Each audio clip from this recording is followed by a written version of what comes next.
My name is Tanya Evans and I am the host for today's session, which is how to effectively use the WorkPro dashboard. So hopefully now you can see my screen and you can certainly hear me. If there's any problems, please make a little note in chat. This session is being recorded, so for those who might have had some colleagues that were planning to turn up but are not available, you can share this. This webinar will be shared and uploaded to the WorkPro platform under video walkthroughs once you're logged into our portal. If we have time, I'll answer any questions. You can pop those questions into the chat area as well. If we don't get a chance, don't worry, I'll grab those questions and either myself or one of my colleagues will get back to you to answer any queries that you might have or additional information that you need. So the idea today is to spend 10 minutes just showing you how to effectively use this dashboard. In addition to showing you this dashboard and all of the features and functions and some little tips on how to use it effectively, WorkPro is about to release an alternative dashboard, and I'm going to show you a little bit of that today. It is in our staging environment, so you'll have to forgive me for the latency on some of the content that will be popping up. So first things first, from this dashboard, you can send requests, you can see results. I'll go quickly through what some of those little statuses mean. You can take action. You can filter, either as a single filter or as a multi-filter to be able to make or take action or make a decision about someone. You can search for people, and you can also create views that make sense for your organisation. So you can quickly view either people or groups of people or talent pools that you define. So as you can see, background checks, inductions and e-learning, licenses and documents are all stored in this dashboard. So I'm going to show you quickly first, everyone should know about this requesting area, being able to send a request from the dashboard. That shouldn't be too much of a surprise to any of you, so I won't go through that piece. Once you've sent the request though, you can take action and you can track all of your requests through this dashboard here. So for those of you that aren't using that, it means that once you've sent the request, you can come in here, you can see the token that's been sent to the individual, you can see the date the request has been sent. You can also view the request that has been sent to the individual. And you can also drop this down and you could resend the request. You can view the email history because WorkPro automates reminders if that task remains outstanding. If one of your candidates calls and says, I didn't get the email or I can't, that token, when I enter that token into the system, it doesn't work, you can quickly jump into that request track area, grab that token and provide that verbally over the phone. So moving on now to, and I'll stay with the Actions tab actually, but using the filtering, and then I'll use the Actions tab. So you can do a few things here. You can search for a particular candidate, or you can drop down and you can search for certain information. So in this case, I might show me all of those candidates that I've not yet verified, so I've not yet produced the compliance certificate for. I also want to have a look at anyone who, let's have a look at citizenship and work rights checks. So this is a multi-filter. It'll be interesting to see what shows up here because I'm in a demo site. We do have one candidate. So this shows the candidate that, actually this is waiting on candidates, so it's probably not a great filter to use, and I'll clear that in a moment. But bottom line is you can use one filter in WorkPro, you can do multi-filtering.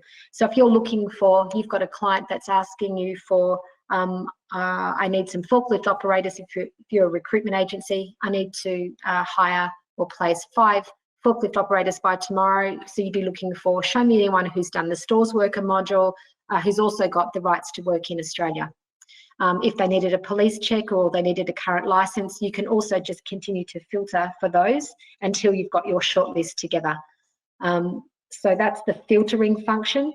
You can also check for, it's a good way to use this filtering function actually, let me clear that, is to look for expiring tasks. So in your inductions and e-learning, you might say, just show me anyone whose modules are coming due for renewal in the next 30 days and applying that filter. and all of that information will show up. You can then make a decision about whether you want to formally send a new request to those people during that 30-day period, or you might want to filter it again, say, actually, I just want to show anyone who's completed the bullying module who's expiring within the next 30 days, and then you might want to send them a new request. So sticking with this filtering, I just want to now show you under background checks. I'm just going to choose, let me just clear that. I'm going to now choose citizenship work rights check, and I'll choose my non-Australian citizens who are ready to submit through our Vivo integration. So applying that, and you'll now see that all of those that are ready to submit to Vivo are sitting here. What you can do, rather than opening up each of these checks and one by one submitting them to Vivo, what you can do is coming up here and using the Actions tab, is that you can make a bulk Vivo check. So there's all the names in the list that you selected. You can choose all, you can choose none, or you can choose some. You can then enable automatic reminders, which is basically for all of these checks that I'm about to push through to Vivo, I want to be reminded 30 days before that visa expires, agreeing to the terms and conditions, and then submitting the checks through to Vivo. So a really efficient way for you to run your Vivo checks. The same can be said for your inductions. So you might want to run a filter over, show me those those people who I've not yet produced a verification for, or have not produced the compliance certificate for. And similarly, actually, let me do that for you. Clear that. Inductions and e-learning, show me those that have not verified. Apply that. And again, you could do this for a particular module if you wanted to. Coming up to the Actions tab, bulk induction verification. So rather than one by one producing that compliance certificate, all right, which can be very time consuming depending on the number that you have sitting in this list. So you can select all of them or just some of them and click verify. So, you know, that could be hundreds and hundreds at once. So really nice little tip to drive some efficiency for you. One of the other areas that I wanted to concentrate on today, and one that I think is a really valuable one, is the archiving of candidates. So all at once you can, oops, sorry. So in this case, I'll choose a candidate, Ron candidate 123. So by clicking over here, you can archive this candidate, right? So they'll never show up in this view again. If you wanted to bring them back, so Ron was a contractor who worked for you for a wee while. He's now applied for another role with you, or you'd like to reach out to Ron and you want to have a look at what he's done in terms of compliance and whether there's anything expiring, whether you need to send him a new request for a task. You can then come up here and say, just show me those that are archived. And there would be your list of all of your archived candidates, and you can restore them to your dashboard. All right, so keeping that one in mind. Just sticking on viewing, you can also create some views to make it really easy for you to find people. So coming over to actions, managing candidate groups, add a group. So in this case, let's just say nurses for Royal North Shore Hospital. It's quite a narrow group. Save that group. And that's now done. Then you can use in the filtering function. And you might say, okay, I just want to have a look at those that have completed the nursing workers safety module. So that would be the filter that you start with. And for all of those people, then you've got your short list, and you might say, okay, each of those people, I want to add them to the North Shore group. So I'll use Ron here as the top example. So clicking on here, and you would add Ron to the North Shore group and simply click save. You might want to add Tarek as well, etc., etc., etc. So you'll now see that this person has a 1 against their names. They're in one group. So these people can be in one or multiple groups. That means that you can then quickly come up here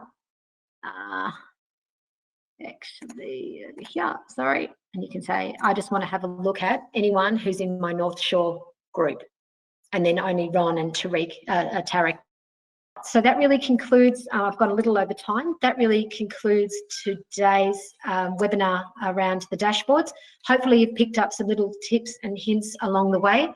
Like I mentioned, if you have any questions, I'll just have a quick look in chat. No, there's no questions here, which is good. That either means that you're not attentive to the webinar, or I've covered things really nicely.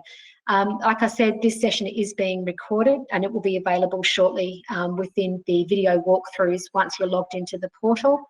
Should you have any questions, either feel free to reach out to myself personally, tevans@workpro.com.au, or ring 1300 975 776. And one of our colleagues will be able to answer any questions that you might have. All right, thanks so much, guys. Thank you, Glenn. I've just seen your little comment. Thank you very much. I'll see you in the next session. Bye.